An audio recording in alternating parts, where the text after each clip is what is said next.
Hi, welcome to my presentation for Organizational Culture Assessment for my Action Research Project for MSLD 500.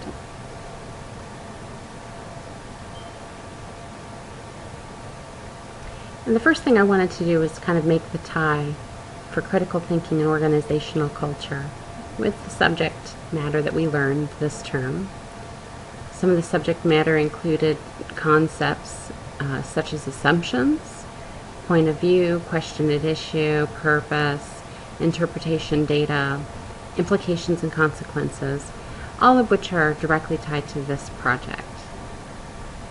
So the purpose of my action research project was to evaluate models and best practices of organizational culture and development and change management in a company. And one of the ways that I thought I would do this is just begin to review the literature regarding that information. So the question at issue, what are some best practices that can be used to initiate culture change in an organization? What do companies do when they determine we want to figure out how to improve our culture, identify what kind of culture we have, align our culture with our mission, vision, and goals for our organization?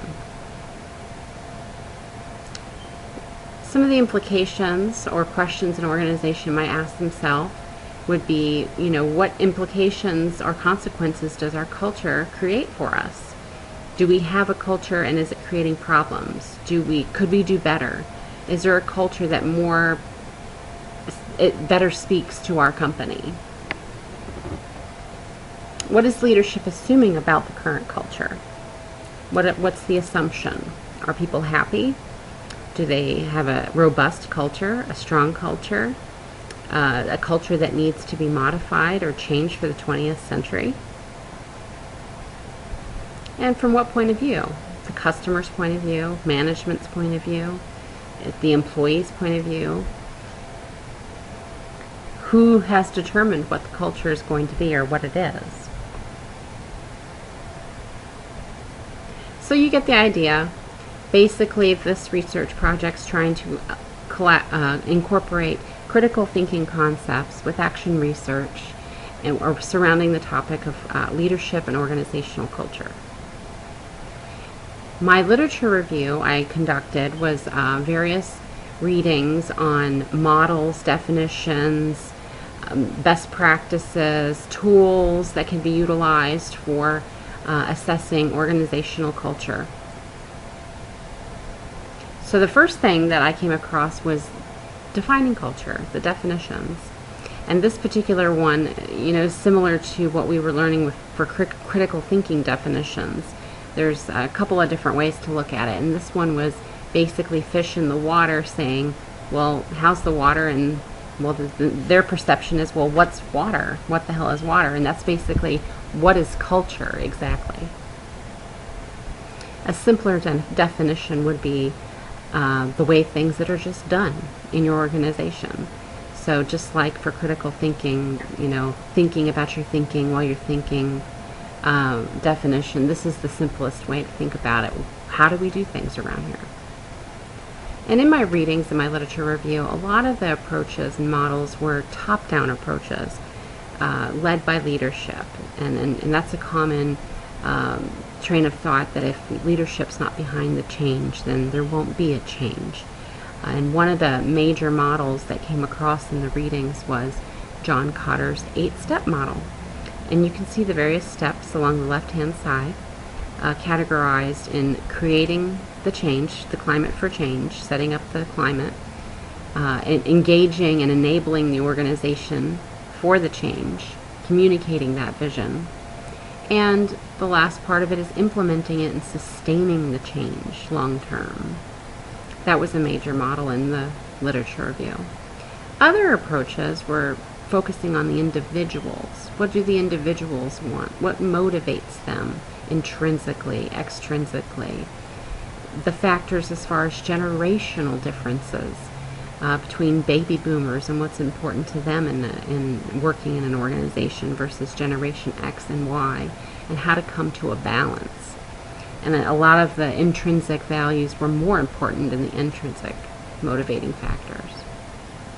And the tools to use to identify and implement such change were noted to be surveys and interviews. And for the purposes of my action research project, I chose to focus on the survey. So what kinds of questions should you ask in your organization to determine culture? These are just a few of some possible questions an organization might want to ask themselves. However, there's many, many different questions and many categories of questions to determine and assess what your baseline culture is, and also to determine what the employees' perceptions are and management perceptions are. So for my action research project, again, I used surveys as a method, vice interviews, and we utilized the online quickie survey tool, and I originally developed questions for my organization that I work for. However, that didn't work out. I wasn't able to get approval to move forward on that. But again, for the method for the action research, it was based off of survey questions. And then the challenges and limitations I did realize was not getting that approval for distributing the questions to my organization to be able to baseline and see what kind of impressions of culture they had on the whole. So as an alternative, I did send out questions to our class, which limits it to the one-by-one impression of their organization cultures. So it's not collective value, but for the purposes of executing this project, it seemed to suffice. And so the data collection results are going to be followed here in just a few minutes. And again, I used the quickie-survey.com tool, and I did get 4 out of 16 responses. So it's not enough information to come to any sort of conclusion, but these slides will kind of show you how they work. So I divided them into categories, groups of types of questions. This one is agreement. And the options for selection are strongly agree, agree, neutral, disagree, strongly disagree, with the specific questions below. And you can see just for this particular category, there were several agreement responses. And one of them, for example, was when disagreements occur, we work hard to achieve win-win solutions. And 3 out of 4 respondents selected that they agreed with that statement, and so forth. To expand upon that, another category was capability development. And again, there was 5 specific assessment questions, and I believe that, again, most agreed with many of those. 1 or 2 were disagreeing and were neutral on what the one topic, authority is delegated so that people can act on their own. There were some varying responses on that point for this category. Another category, which was strongly in agreement, was problems can often arise because we do not have the skills necessary to do the job. And that one individual that responded strongly agreed with that. Another subject was core values within the survey, and you can see several of the responses there. Again, a total of 4 only, so it's not really collective of value for an organization, but just to kind of see how the responses play out on the tool. If this were to be utilized in a wider scope or a wider venue to give a snapshot of core values company-wide, it would be a little bit more intriguing. But again, you can see some of the responses. The next group of questions was related to culture change or creating change within an organization. And the pink line just kind of stands out for 3 out of 4 responses, saying attempts to create change usually meet with resistance. And that's pretty typical of organizations that I've worked for, and especially my current organization, where people are just resistant to change. And that includes culture change, methods, processes, procedures. Any kind of change is hard. So that's a common response. And you can see some of the other responses to the other questions. And customer focus, customer defined as, quote, whoever your customer is. And you can see the responses to the 5 different categories of questions. Customer comments and recommendations often lead to changes. Got 2 agrees out of that, with 1 strongly agree. And 1 strongly disagree. The interests of the customer often get ignored in our decisions. So that seemed to be a pretty strongly disagree, meaning that the customer is always the forefront of decisions for an organization. And then some of the other various responses.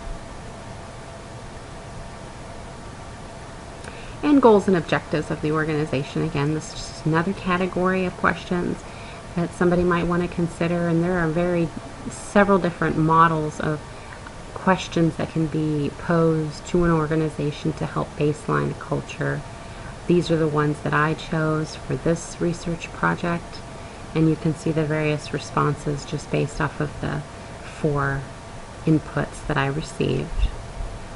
Nothing too shocking or critical, but if you were to use this system in a larger scope with many different people in an organization, it would be more telling.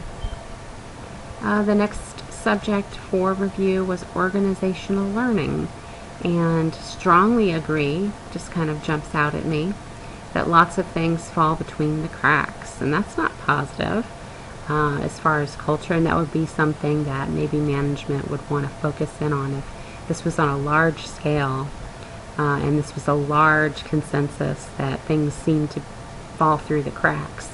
That would be something that they could pinpoint to baseline, to make changes, and to go back and to reevaluate if improvements have been made in that area. And you can see some of the other questions and responses for learning. Strategic direction and intent. This is another category, and looks like, let's see, the green line, that's fallout. 3 out of 4 stated, there is a clear mission that gives meaning and direction to our work.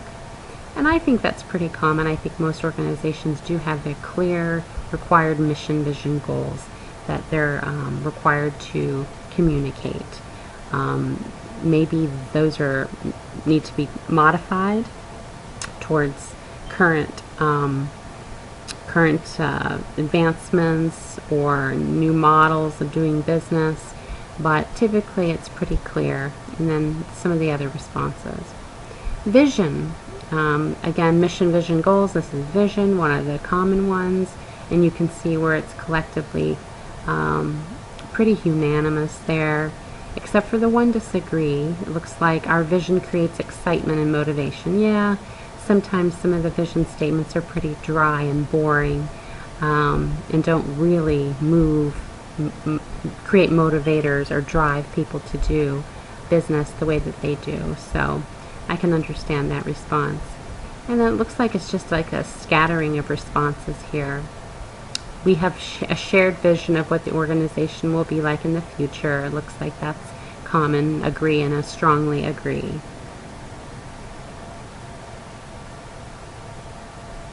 So conclusions. Unfortunately, I wasn't able to utilize the survey tool for my organization's benefit as a baseline, as a tool that can go and kind of see where we are as an organization since we're going through change. We have a new contract structure, new leadership, and I thought it would be a great tool. However, for the purposes of going through the process, I found it beneficial, and I hope that my presentation was as well. And going back to the iterative plan, once it's baselined and once you have the results of such an assessment, you can go back. You can create a plan, implement it for a period of time, and go back and retake the questions throughout your organization to see, is it any different? Have we made improvements? Is there anything else that needs to be modified as we move forward? And thank you so much for taking the time to review my presentation. I hope it was interesting. I hope it included contrast as much as possible. This was a new tool for me to use, and it was a very good learning experience.